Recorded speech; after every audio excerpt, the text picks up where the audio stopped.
It is really important to look at who supports presidential candidates and who the presidential candidate surrounds him or herself with. As everybody knows, Trump is ass deep in alligators with the Heritage Foundation and the sociopath over there that leads it that killed a dog. Right.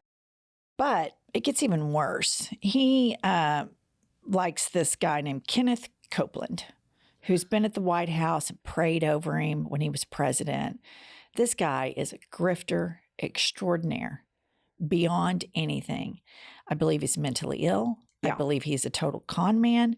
He is completely insane. But listen to this. This is what a sect of MAGA people, the cult that goes to the rallies, this is the kind of shit they listen to.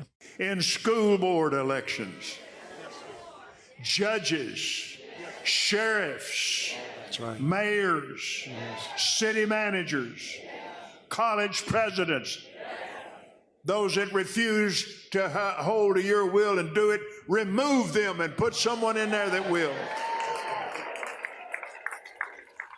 We pray that your will be done on this earth as it is in heaven. Yes.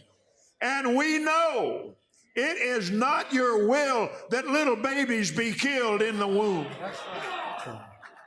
It is not your will to make your own perversion instead of the peace of God. And we pray for the people. The devils are fighting and trying to ruin their lives with perverted ideas and perverted ways. The people that are addicted to pornography and addicted to the things of the flesh in this world. And we break the power. We break the power of the homosexual, lesbian spirits that are trying to ruin our children and ruin this nation. Get down from there. We sit by the throne. You are under our feet. The homosexual, lesbian spirits. You know, I'm surprised we're not talking about that more. No, I mean, spirits everywhere. I mean, this is insane. This man has a couple of private planes, a net worth that could choke a bull. It is unbelievable that he is preaching about having God, and I say that in quotes, listener, remove judges, school board officials, on and on and on, that honor a secular society and the separation of church and state. This is full-blown Taliban shit. Absolutely. And as funny as this seems, where we joke around about the homosexual, lesbian spirits, do not kid yourself for 1 second. If the Heritage Foundation gets power and they start rounding people up, and we know that they've expanded the list, we've got immigrants, and then we're going to go to anybody who didn't vote for Donald Trump. Right. He wants to turn the military on. And then you start hearing this. There is a huge, huge anti-gay movement in right-wing evangelical Christianity. All of these mega churches out there that have the prosperity gospel, where when you go on their websites and they accept credit cards, Cash App, Venmo, and their business model is to build more churches. They're very, very, very anti-gay, very abstinence only. These churches want to control people by making them feel that they are flawed for having a sex drive. That is insane. It goes against we are genetically hardwired to breed. It's in our DNA. And these churches want to suppress that. And what he says about, pornography and all that, to me is a big tell that probably he likes to watch a bunch of lesbian porn. That's what I was going to say. I mean, it is obvious from the way he is behaving, there is something really naughty going on his private hard drive. And I just want to say, this guy is pro-Trump, pro-Republican, anti-gay. And I just want to remind everybody out there, it was the Republican National Convention that crashed Grindr 2 times. Yeah. So it is not as if these people are not gay. It is that they are hypocrites, they're homophobic, and they want to be something they're not. And that is the most offensive person that I've seen in a while outside the mainstream people that are in the Republican Party. I mean, he is offensive. He's insulting. Hold your beer, because I want to go ahead and introduce you to the next Trump supporter. Oh, wow. His name is Joel Webben. And let me tell you what he says. Kylie, play the clip. And if that were to occur and the just penalties were to be enforced, you, the false accuser, is now put to death, and that's a public death. It's a public sentence, publicly carried out. Then the citizens of these United States of America, you know what they would do? #MeToo would end real fast. How do you, false accusing? Playing the victim when you're actually not? You know how to end that real fast? All you have to do is publicly execute a few women who have lied. Wow. Yeah. So we've gone from homosexual lesbian spirits to executing rape victims. Right. Getting rid of Me Too. So I want to just paint the picture for the listener and for the viewer and for all of you insidious people that say that you're voting because you're fiscally conservative. I want to paint the umbrella of all the people that you vote with. You've got Nazis. Mm-hmm. You've got racists. KKK people. You've got misogynists. And now you have people that if your daughter, your sister, or your wife is raped, they want to be able to execute her. Mm-hmm. And this is just abhorrent. This is a political movement that is beyond the pale. And we need to shine the light on every facet of it, because what they keep trying to do is sane washing him. That's right. They sane wash him, but we need to look at the forces behind him. Who's ready and has their playbook ready? The Heritage Foundation, Project 2025. It is all pistols firing, ready to come out the chute. And you got all these wackadoodles, and all of these people are interconnected with Donald Trump. Because this next clip, there's a self-proclaimed prophet named Amanda Grace. And here I'm going to play for you a little Zoom conversation she had with Eric Trump. And you can see Eric on the screen as well. This is who the Trumps have pandered to try to turn out the hateful, racist, charlatan evangelical base. Kylie, play the clip. And I will tell you this, over the next 24 hours is Yom Kippur, and the Lord does bring verdicts down in his court. And I am telling you this because I feel it, and Clay knows I don't say anything unless I know it's coming from the Lord. Your enemies that have done this, those verdicts are coming down on Yom Kippur in this next 24 hours against them.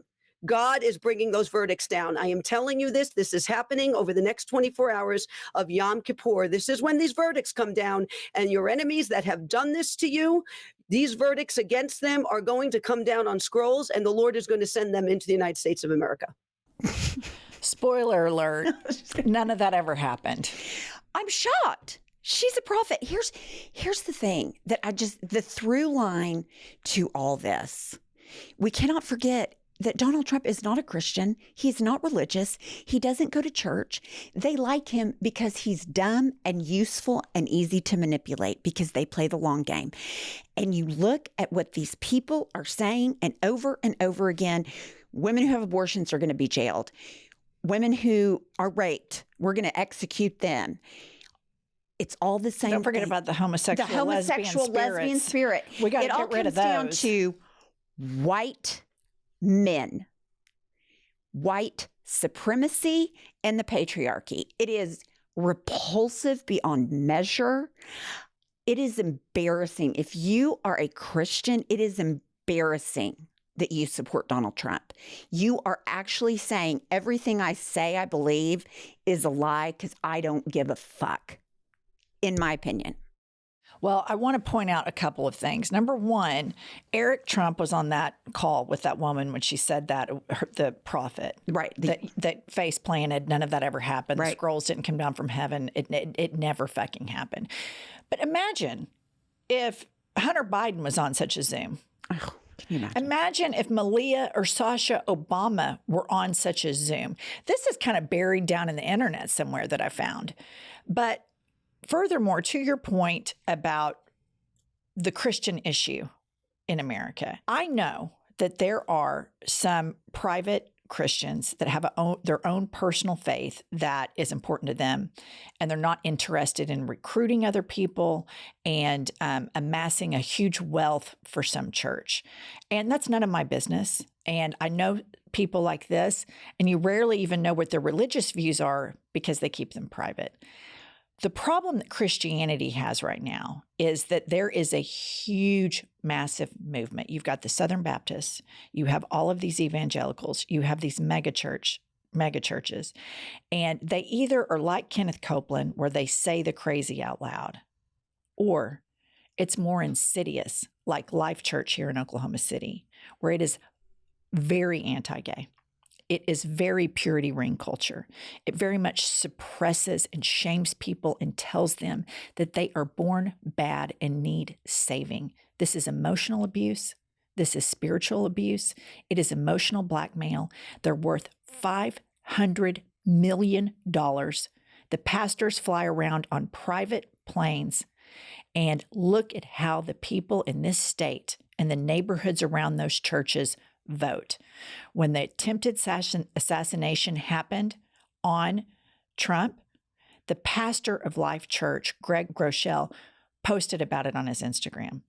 They're more insidious, and their followers are even more insidious because they're the silent ones who silently judge and vote against gay people, marginalized people, against healthcare and all the things. When he's all polished up in his outfit with his cheerleading squad, his rock band, his dunk take, the screens, and all the shit. At the end of the day, it is a message of underlying cruelty, and these churches need to be taxed Absolutely. immediately, and we have got to get a handle on it, because what they want is the abolishment of the separation of church and state. In every state you look at, there's going to be some Life Church. That's the one I talk about because it's the ones that's here. And almost everybody I know that goes there is friendly on the surface, hateful right under the skin.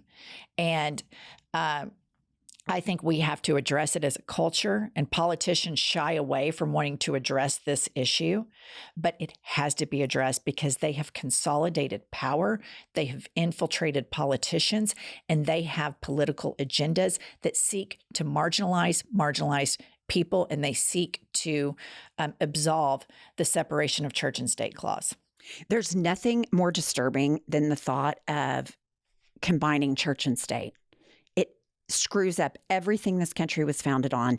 And I agree with you. Tax the shit out of them. Yeah. That's the only, they're not supposed to talk politics in their churches or endorse political candidates. So all these fuckers need to start paying taxes on their $500 million.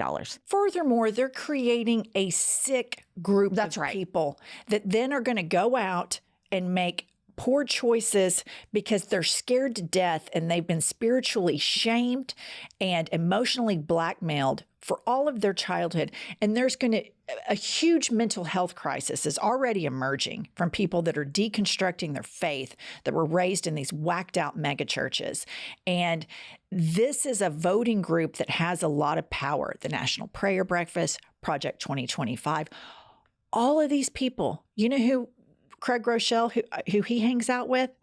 Josh Hawley, who I just want to point out for the permanent record, on October 11th, which was National Coming Out Day, he did a photo shoot with the kicker, Harrison Bucker, and that was released. I'm not saying that those two things are related. I'm just saying it's important to point out. October 11th is National Coming Out Day. Also on October 11th, two anti-gay, very well-groomed men released a photo shoot on Twitter. That's all I'm saying. Well, and I'm just going to point out that, again, the Catholics are paying out $1.5 billion, B with a B. Yeah, I didn't even get to the Catholics yet. Thank you for bringing No, I'm just saying. So I'm just pointing out that to my knowledge, a drag queen has never had to pay $1.5 billion to silence her sex abuse victims. That is a great... So I'm just throwing that out there, too. That's a great point, Pumps. All right, you guys have a good weekend. We'll see you guys tomorrow. It's so...